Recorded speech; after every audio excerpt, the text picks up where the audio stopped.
Good afternoon, everyone. It's a little soggy and cloudy today, although I haven't really technically got rained on yet, tiny bit. But today we're going to talk about something called minding your own business. And I'm going to tie this into a couple different things, actually. For one, I'm going to start off with a motorcycle-related mind your own business. This whole Yami Noob Spites getting fired, okay? First of all, there's a lot of YouTubers who use it as an opportunity to put the name in or like to comment on the drama and, try to make a name for themselves, which I kind of get. Like, that's fine, whatever. Like, I actually don't fault that. I guess in some sense, maybe I'm technically doing that by even talking about this in the video. What I want to get though is like, all right, so this is a company. Yeah, he's a YouTuber and famous in a sense, right? But at the end of the day, this is a business, and when you run a business, you have to make business decisions that sometimes involve firing employees. Now, you can totally make the argument of whether or not the firing is justified or not. However, what we all don't know is any of the true, real context. Alright, so like there were some videos that, he did explain it and whatever, but you don't know what conversations were had behind closed doors, things that were said and done, and workplace performance and all that kind of stuff. It's just, we have no idea either way. I literally have no opinion one way or another of like, who's at fault, like who's in the right, who's in the wrong. Like, how am I supposed to know? I have no way of knowing. So why would I comment on if Yami Noob's a jerk or Spite's, a lazy employee? Like, I can't say either way, and nobody really else can. Now, there are some people who've done their due diligence and kind of like investigative journalism it. And, so if you have legitimate evidence of something, feel free to present that. Like, I saw a video that they were talking about, I guess Yami had gotten in like a bad accident on a motorcycle years ago. That was his fault, and he was trying to blame it on the other driver. Now, I don't know how corroborated that is, but there was a legitimate news story they pulled up that talked about the accident. So it's like, okay, there's some level of validity there, right? So that's something worth talking about. And that was an interesting perspective. But to comment on anything that you don't have some sort of evidence for is just pure conjecture and just wrong and unhelpful. It's a microcosm in that specific scenario. But more what I'm getting at is when people start commenting about things like wars, all right? So here's an example, right? Okay, this whole Ukraine-Russia conflict, right? But guess what? I'm not a war historian, an Eastern European historian. I'm not a expert on whatever, any of this stuff, right? And nor are most people in news media outlets commenting on it. And the reality of it is, as with anything war-related or anything in general, there is much more than what meets the eye, right?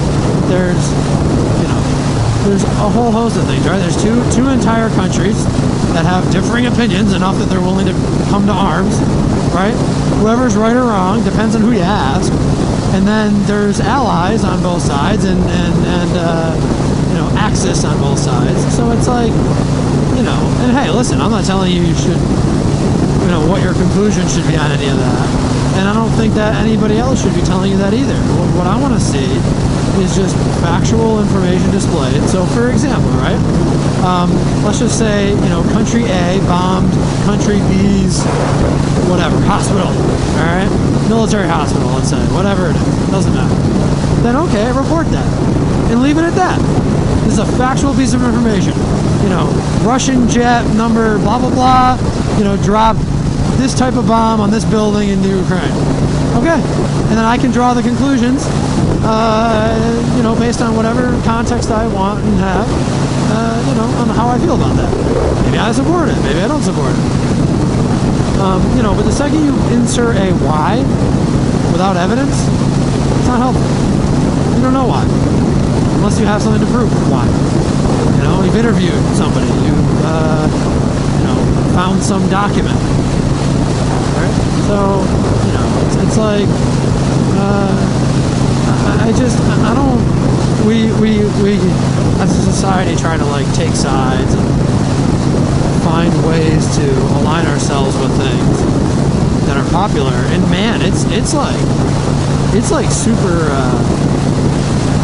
it's super hard to resist, because if people that you like and trust start saying something, not even talking political, just in general, right? It's easy to get caught up in that.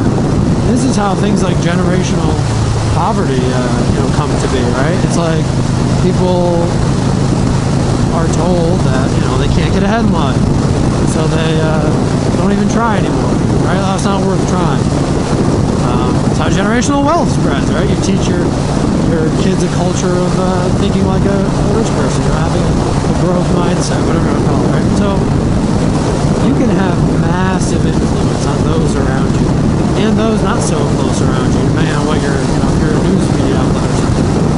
And it's a very important responsibility that you gotta put some serious thought and care into, before you just go wielding it nonchalant. I don't know if we do the best job of that. It's like, here's the other thing. Okay, I'm picking on the Ukraine war because it's relevant. This is anything. Middle East can do the same thing you said. If you're not there, or truly have done a ton of research on it, or know some people there, you don't really know what's going on.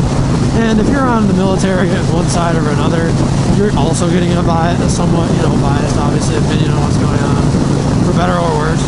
And so it's like, and then amongst that, you could have two people in the same military unit that have differing opinions, that saw the exact same experiences, or saw the same things and had different experiences from it. So there's just a lot of nuance.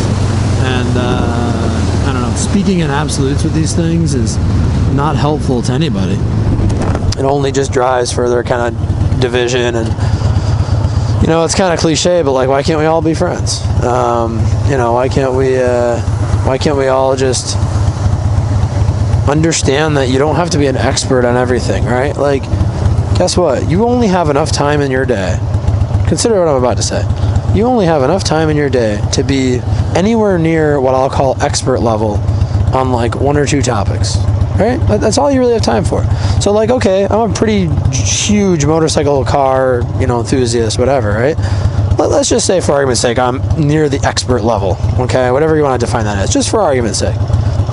Maybe, there's one more topic, maybe my job or something, that I'm anywhere close to that level at, additionally. And if you really sit down to yourself, I'm not an expert on climate change. I'm not an expert on, war, like I said at the beginning of this. I'm not an expert on, tax codes and schemes or laws. I'm not a lawyer, doctor, medical doctor. It's you gotta just kind of pick and choose what you're gonna fight for, and understand what you're good at. Focus on that and use that as a channel to better the world. Don't try to better the world by taking on every single possible task or thinking you're going to fix everything. No. Focus on one or two things and make them a little bit better. And you'll have way more of an impact that way. If somebody breaks down on the side of the road, and I use my 15 plus years of car related experience to get them going again, and they can go pick their kids up from school and get to the bank and whatever, get their groceries. I've done more good for the world than me ranting and raving about a war that's happening 5,000,